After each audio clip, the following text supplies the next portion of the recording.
சின்ன பையங்க இருக்கும். தம்பி, இங்க பெரியவங்க விளையாட்டுக்கு சின்ன பையங்க பண்ற நீ வெளியே போ. நீ பால போடு. என்கிட்ட ஆட்டிட்டுடா டும்ரா. சின்ன பையெல்லாம் பார்க்காத, மூச்சு விடு. ஓகே.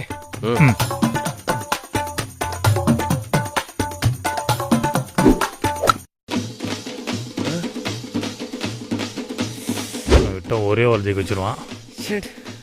அறிவில்ல அவன் எப்படி படம் அடிக்கிறான்? நீ வாடா.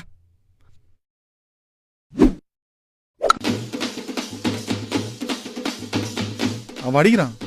போ, பாட்டு வரைக்கும் போதும். நல்லா ஸ்ட்ரெச் பண்ணிட்டு அப்புறம் போடணும்.